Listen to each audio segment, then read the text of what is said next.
సామెతల గ్రంథం 19వ అధ్యాయం 18వ వచనాన్ని చదువుకుందాం. బుద్ధి వచ్చునని నీ కుమారుని శిక్షింపము, అయితే వాడు చావవలెనని కోరవద్దు. ప్రభువునందు నా ప్రియ సహోదరి సహోదరుడు, బెత్తము వాడని వాడు తన కుమారునికి విరోధి అనే మాటను మనం వింటూ వచ్చు.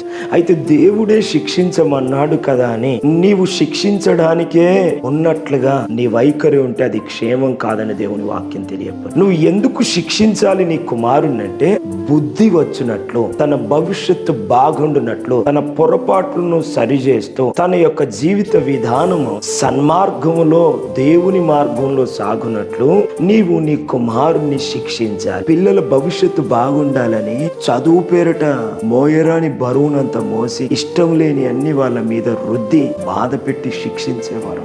వారిని ఆయా రకాలుగా భయంకరముగా బాధకు గురి చేస్తూ తల్లిదండ్రులు కొన్ని సందర్భాల్లో వాళ్ళు ఉంటున్న వైఖరి పిల్లలు సూసైడ్ అటెంప్ట్ చేసుకుంటున్న సందర్భాలు లేకపోయి. ప్రభువునందు నా ప్రియ సహోదరి సహోదరుడా, నువ్వు నీ కుమారుని గద్దించినప్పుడు ఎలా ఉండాలంటే, వాడు చచ్చిపోయే స్థాయిలో ఉండొద్దు. గద్దింపు, శిక్ష అనే వాడు బుద్ధి తెచ్చుకొని బాగుపడి తన భవిష్యత్తు కొరకు ఆలోచన చేసి ప్రణాళికలు రూపొందించుకొని కన్న తల్లిదండ్రులుగా ఉన్న మిమ్మల్ని సంతోషపరుస్తూ దేవుని యొక్క మార్గంలో సాగునట్లుగా రావాలి. ఆ ఆలోచన నీ యొక్క శిక్ష అనేది. వ్యక్తి దారి తొలగేటట్టు కాదు, దారి తొలగే ఆలోచనలు ఈ లోకంలో ఉన్నవి తన మీదికి వస్తున్నప్పుడు, నా తల్లిదండ్రులు ఈ విధంగా చెప్పారని ఆ దారి తొలిగే ఆలోచనలను అంటుకోనివ్వకుండా నీవు చెప్పిన మాట చొప్పున నీ యొక్క ప్రేమను బట్టి, నీ యొక్క గద్దింపును బట్టి, నీవు ప్రేమగా శిక్షించే విధానాన్ని బట్టి సన్మార్గంలో సాగాలన్న ఆలోచన నీ కుమారునికి ఉండాలి. నీ ఇష్టానుసారముగా నేను తండ్రిని,